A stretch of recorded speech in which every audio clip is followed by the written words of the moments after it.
Good morning and welcome, my friends. It's me, Jennifer from Mystic Star.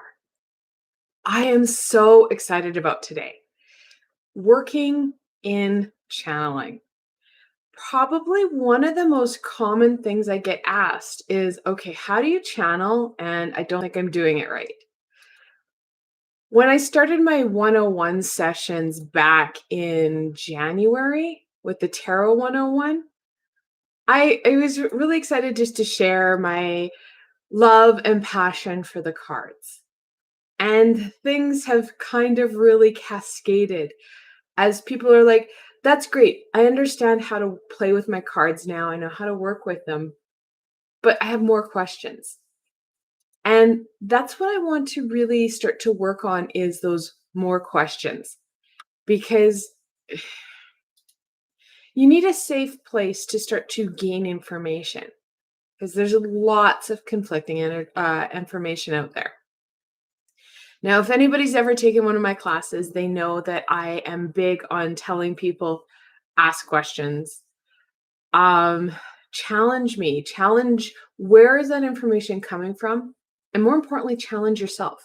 Is this information that you need at this time? When a lot of us bring in information, it's at a specific time. And depending on the individual, it may be more of a thought or a feeling, and you're trying to connect the dots and gain that understanding. Well, like always, I want you to do that. Question it. Does this make sense? Because I will tell you what I do is probably different than what other people do. Are they both right? Yes. We're led to believe that there's one solution to one problem. Well, we can come to that solution in so many different ways. So I'm going to show you some of the stuff that I use to channel. And yeah, I channel all sorts of high vibrational beings. I work with people from passed on loved ones, from passed on beings who stumble upon me. And yes, it's a sad truth, but there is, of course, that low vibration. Are there low vibrational beings? Absolutely. Do they cause problems? Absolutely. So I couldn't think of a better 101 to start to work with in October than channeling because the veil gets thinner. So it gets easier for us. I like to call October our training wheels for intuition. We have that ability to have that added support. Can we do it other times of the year? Absolutely. Similar to riding a bike, you don't always need those training wheels, but they're a great start to that skill of bike riding.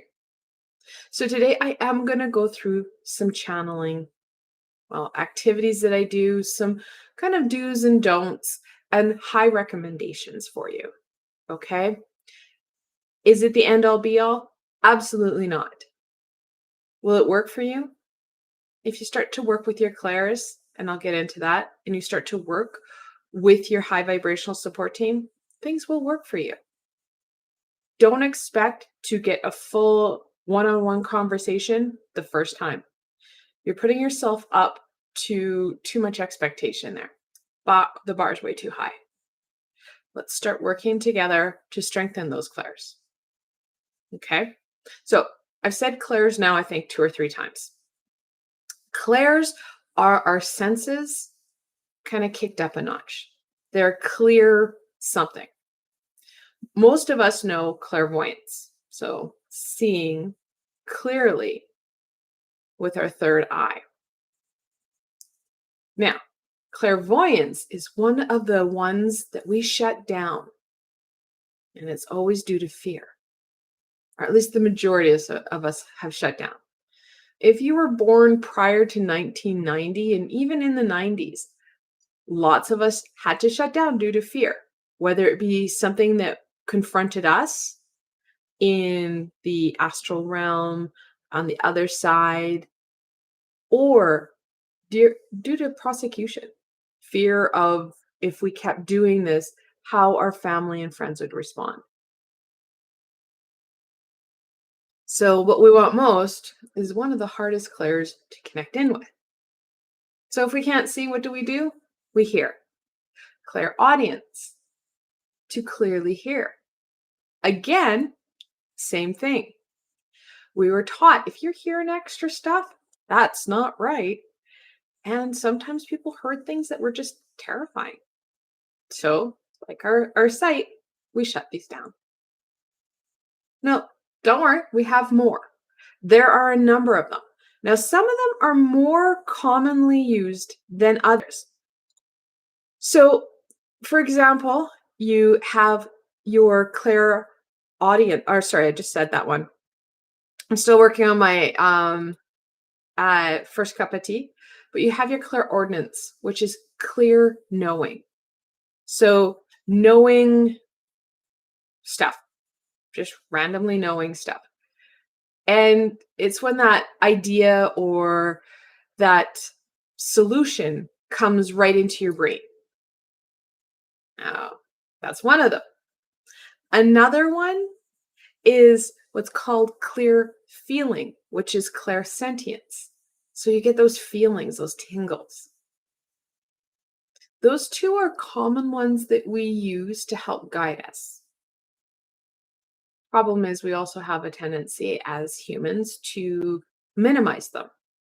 So we have the knowing, and people are like, oh, everyone knows that. No, not everyone does. Or when you're feeling something, you're like, oh, that's just me being weird. That's just me being me. Oh, everybody's feeling that. Again, we minimize it. There are two more that are not as common. However, they have a tendency to kick in when we least expect it. And of course, we have what we call clairsalience, which is smelling. And that's one that many people will talk about.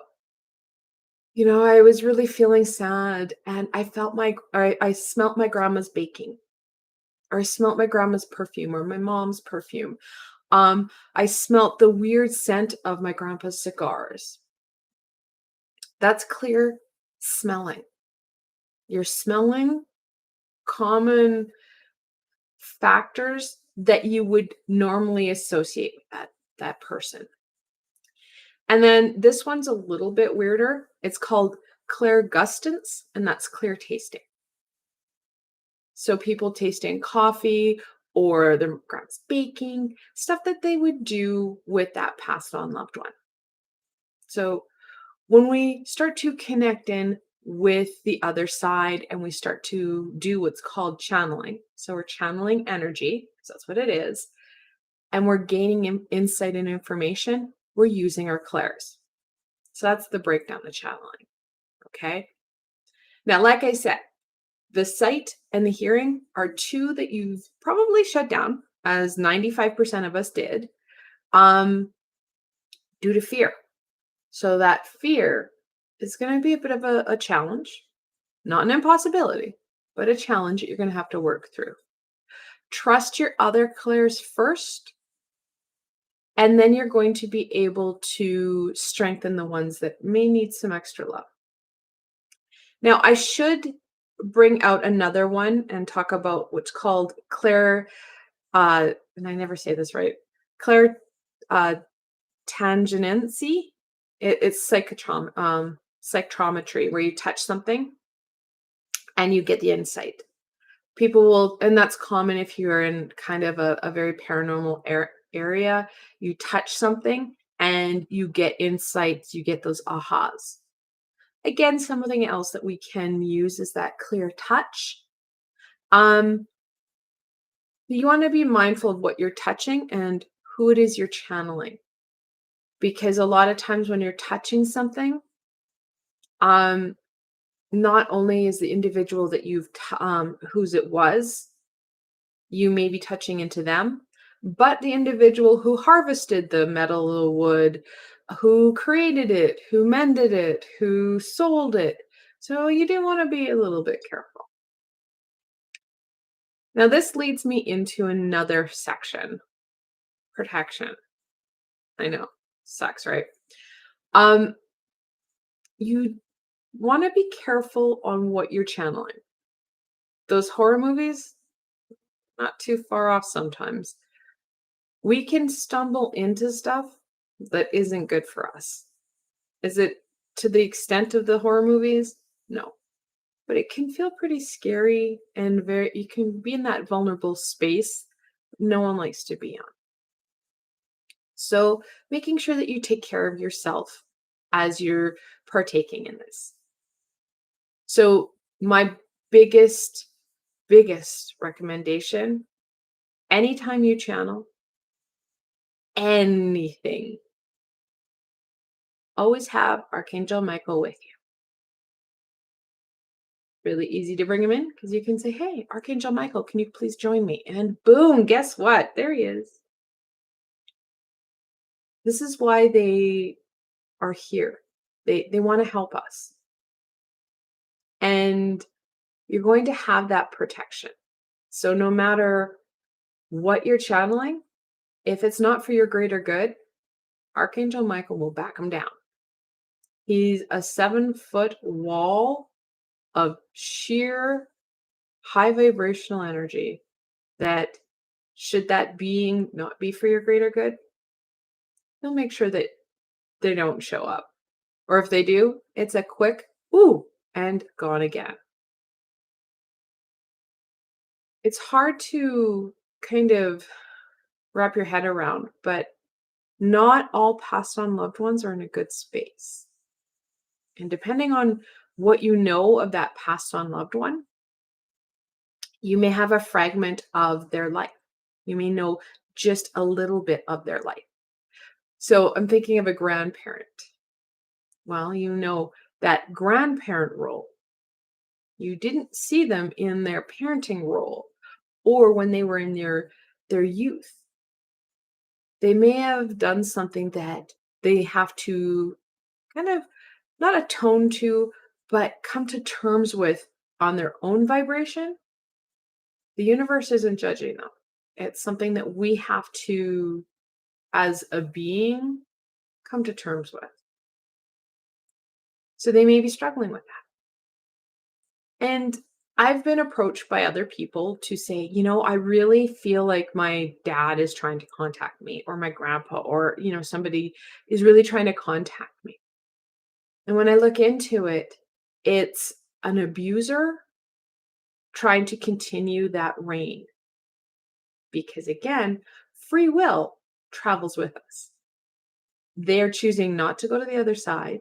They're choosing to almost hound and torment that individual that they would victimize to really reconfirm and reaffirm and perpetuate that circle of violence in a non-violent way.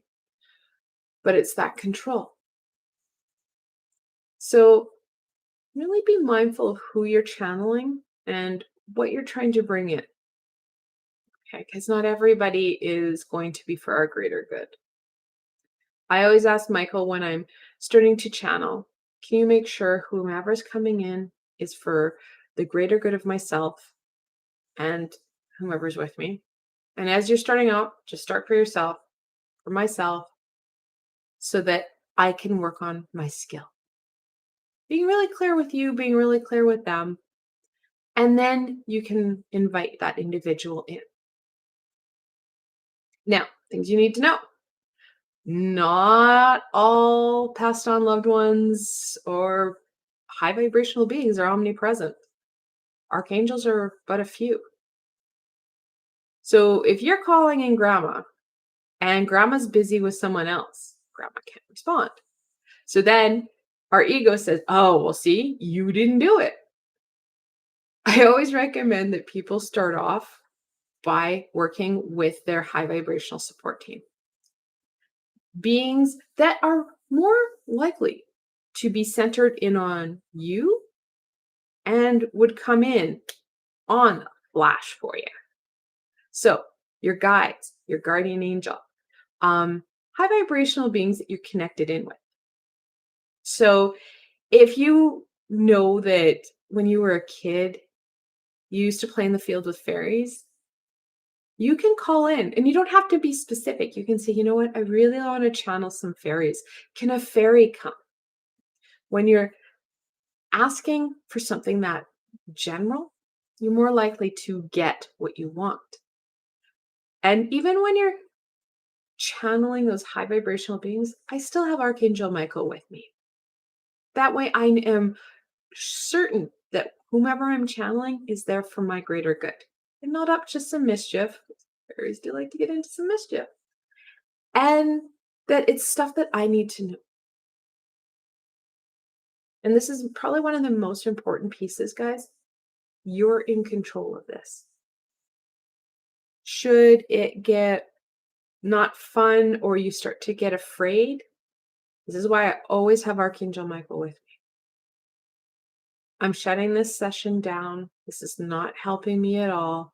Archangel Michael, can you please escort individuals away from me so I have a quiet and safe space?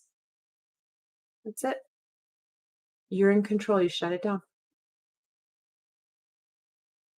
When we were kids, we didn't know that or remember that. Some of us may or may not have known about Archangel Michael, and some of us may or may not have had support, but now we do. There's more knowledge. The internet is opening up that support and knowledge base for us. Now, last year, speaking of supports, in October, even though we're in Mercury retrograde, I brought out a series of 3 meditations in my Just You and Me playlist where what I did was work on connecting. It was introduction to connecting, not channeling, but connecting, helping you to reconnect with your high vibrational support team. So your guardian angel, your guides, and any other high vibrational being, people in your astral family, if you work with the fairies, work with the angels or the dragons or your spirit animals, you can have them in your support team. 3 different meditations to work on different layers. If you're new to this, I would recommend that you start there. Okay. So that you have that basis. You can start to strengthen and work with the different clairs. Next week on Tuesday, I'm going to be bringing out a meditation with Archangel Michael. I know I worked with him like 2 weeks ago, him and Archangel Raphael, but Archangel Michael wanted to create a meditation together to support you in channeling. He's already there. We're already setting the intention of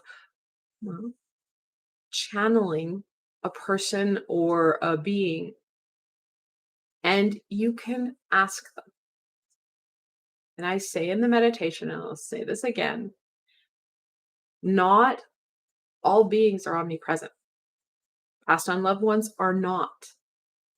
Ascended masters are not. I have so many people come to me and say, I tried to channel Jesus and they didn't come, or he didn't come. Well, no, he's busy. You kind of get in a waiting line. You're in a queue. You have to wait. They come to you when they have the time. And if you're not present, well, next. So high demand people, they're really hard to channel. I can tell you Jesus is at epicenters of challenging problems. So the hospitals that are exploding with COVID, he's there, along with Archangel Raphael and his team. Now, Archangel Raphael, being an archangel, can be in multiple places. And each archangel has almost like an army. They have these great groups of angels that support them. So you can get Archangel Raphael if you call him in, just like Archangel Michael. So the archangels you can channel easier because, again, they can come to multiple people. But yeah, I've had people get very mad, and some of them can be, like I said, quite the waiting list. Jesus is extremely, extremely hard to channel. So is Mother Mary. Merlin is, oh my God, you have to wait forever. And he is very, very particular if he's going to come to you. I've had, I tried to channel him early on in my career, and I was like, yeah, let's call him in.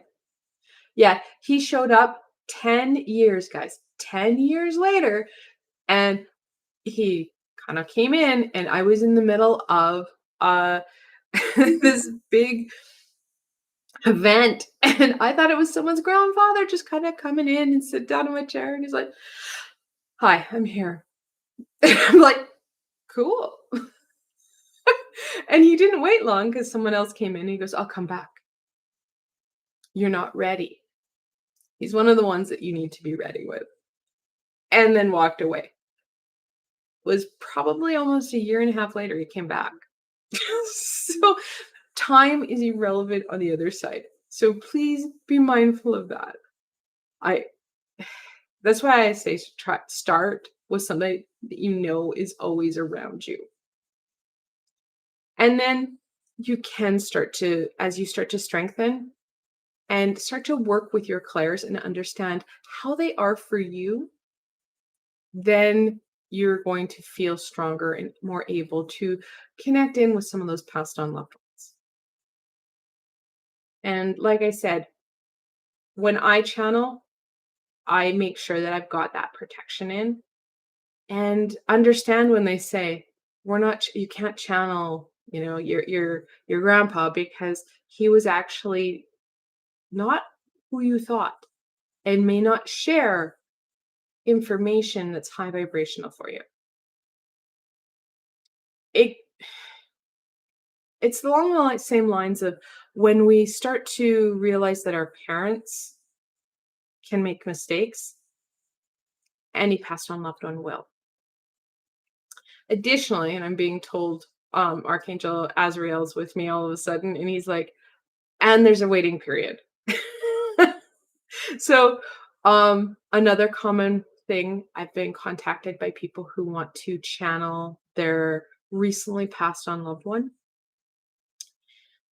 Like I said, there's stuff that they need to do.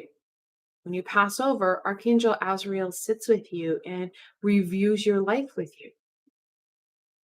And you have to kind of come to terms with what occurred and what you wanted to have happen and what didn't happen.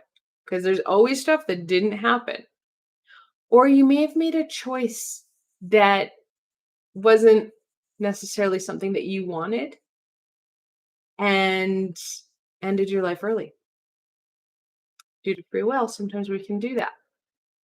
People may want to channel them. They are not ready. They will not come to you. So making sure that you have that understanding. Passed on loved ones can be amazing to channel. I've channeled some of my passed on loved ones. It's kind of fun. And then at other times, it can be a bit of a bear. Additionally, and this is a hard one, I've tried to channel on passed on loved ones. They've already incarnated and they're no longer on the other side, so you can't. So that's why I really encourage start with your support team because your support team will say, "Oh no, they're here already." They may, and sometimes depending on the loved one, and if they're in your astral family, they may have already been incarnated back into your family center. If they're not part of your astral family and part of their experience is to be incarnated on the other side of the world or in a different culture, they may not reconnect with you right away. We have a tendency to have links to people and we will reconnect, but it won't be as you expected.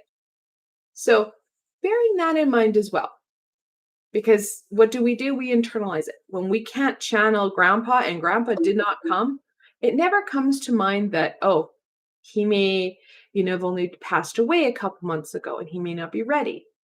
Because again, time on the other side, totally different from ours. So to say, well, how long does that take? How long is a piece of string?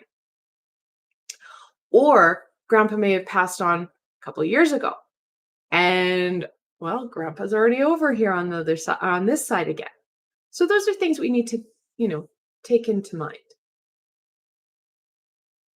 So those are my tips, being very mindful of who you're channeling. And if they don't come, may not be what your skills are, it could be where they're at. Again, when we're dealing with any other being other than ourselves, there's a lot of different factors that we have a tendency to not think about, rather just internalize. Kind of really minimizes our abilities. To start off channeling, the best and easiest way I can say, find a quieter spot.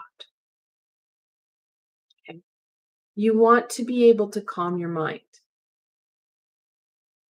A lot of times we channel invertly when we're not paying attention and we're at a point of kind of stillness. Examples of that, of course, are meditation, lying in bed, crying, and really having that low moment. We have a tendency to start to smell someone's perfume or grandma's baking when we're not really sitting there going, okay, I'm going to channel grandma now. And then we wait and we're like, am I doing it? Am I doing it? We're not second guessing ourselves. We're doing something else. That's why I created those meditations last year. That's why you're going to get another one, actually a couple of them this October as well. And I have other ones that I have on my different playlists to help support working with that clair or with your intuition, because our intuition is our higher self. Our intuition, that higher vibrational self, has a better chance to connect in with higher vibrational beings. Also has the ability to connect in with passed on loved ones because there isn't such a vibrational differentiation. Okay. So first thing, find a quiet space. Second thing, you need to not hyper focus in on it. I'm going to channel now. And that's when you hear nothing. That's when you see nothing. You don't get anything because you're so hyper focused in on it. Have something to focus on. And my suggestion, your breath. When you're breathing, so easy just to be focused in on that. Before I ever get started, I always set the intention. So as I'm getting ready and I'm getting comfortable, I'll be like, okay, I'm going to channel my grandma. And I sit myself down and I ask Archangel Michael to come to me and protect me to make sure that the session is going to be high vibrational. I ask my other support team to be with me to help guide and support me as I'm starting to channel. And then I sit down and I breathe. Relaxing and breathing. If that's too much, I usually, when I sit down and I calm myself like that, that's when my team knows that I'm trying to really do a piece of work or there's something that I want to do. And they support me with that. That's why I ask them to come in. They help bring that person to me or will give me information. Oh, that person's already incarnated again. That person may be busy doing something else with someone else. That way I've got that connection. Do you need to have a lot of ceremony with this? That is a you thing. I work with people in the light work industry that like to have certain candles or certain incense. Could you do that? Sure, if that is meaningful for you. Some people will use like a crystal ball as a focal point. Those are extremely expensive. That's something that you need to have. That's a reflection on you. Um, you can get smaller ones. I think I still have it. If my yeah, if my kiddo hadn't borrowed it. But yeah, you can get smaller crystal balls. And you can use that as a focal point. Some people use candles as a focal point. It's up to you. There are many tools that can support you in your journey. Um,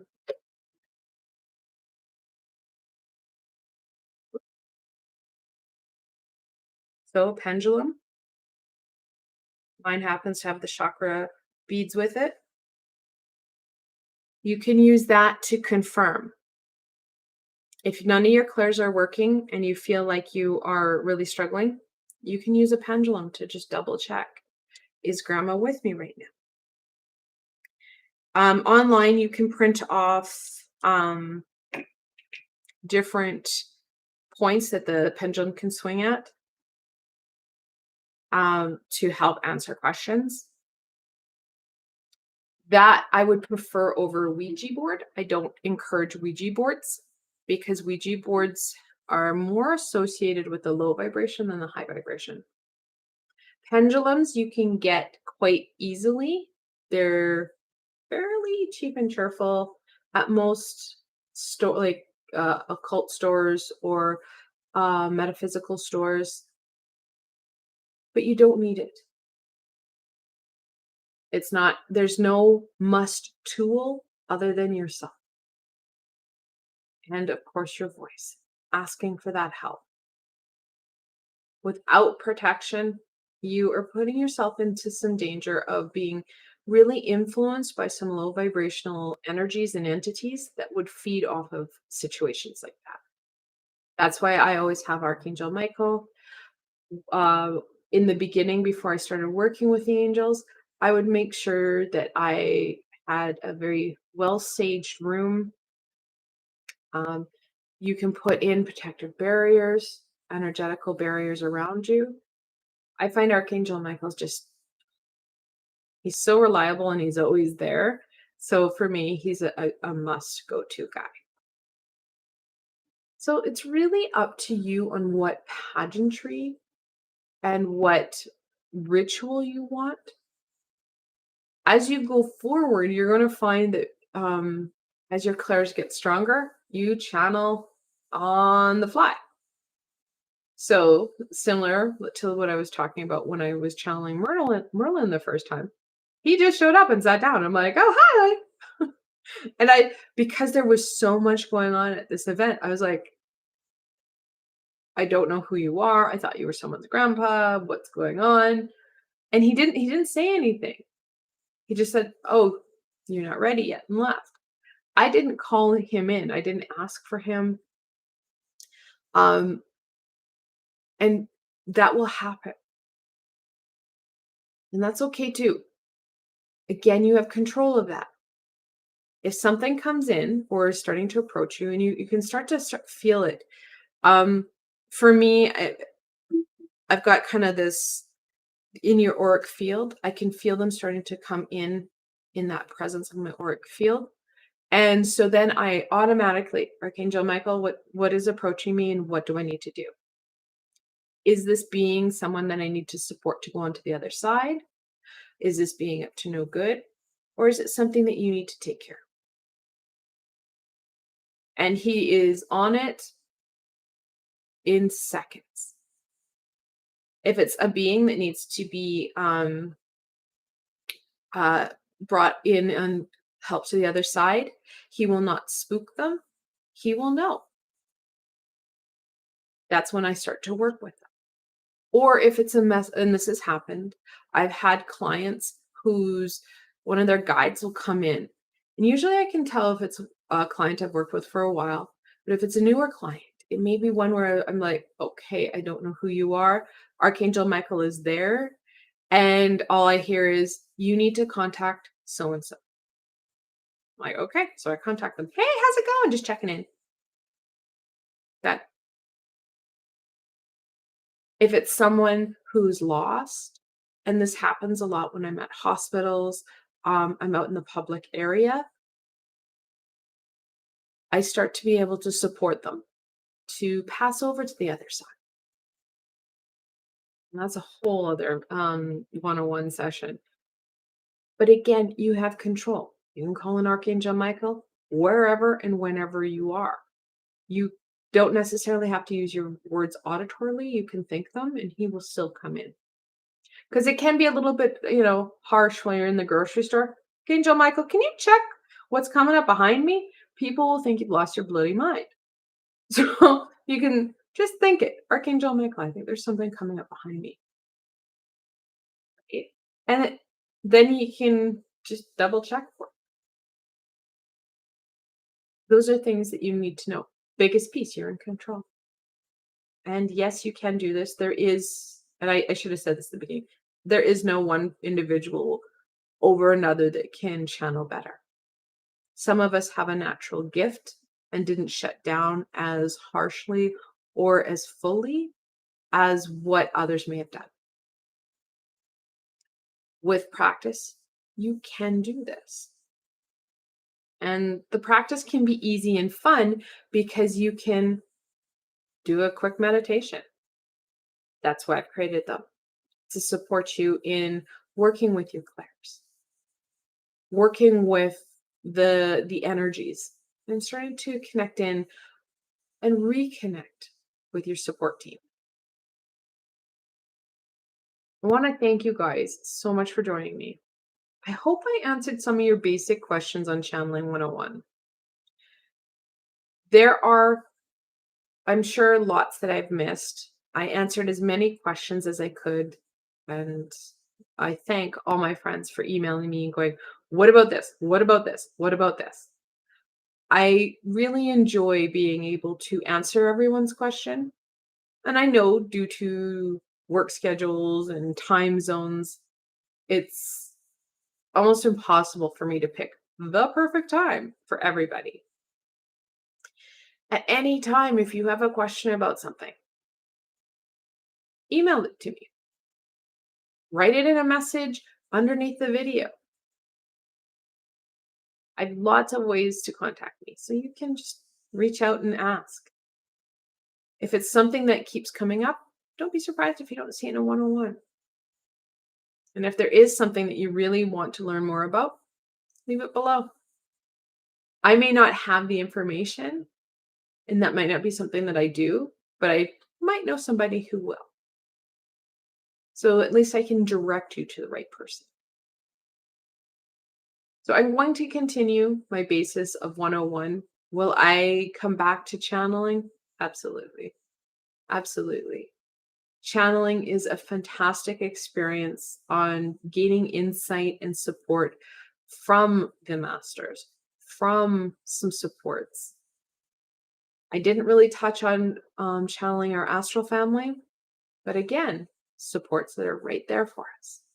There's so many.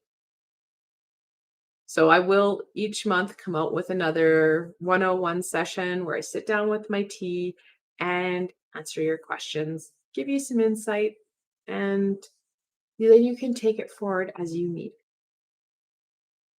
So if you like this video, give her a thumbs up. Helps people find me on the sea of YouTube. And if you did like this video, don't forget to subscribe. Hit the bell. I post on different days. Tuesdays, I like to do meditations. Fridays, I like to do my weekly sessions. However, there are times I have to move things around. And like today, on a Wednesday, I'm live and chilling with some tea with you. So you never know when I'm going to be on. And the best way, of course, is through subscribing so you don't miss anything. I want to thank you guys so much for joining me today. Until tomorrow, my friends.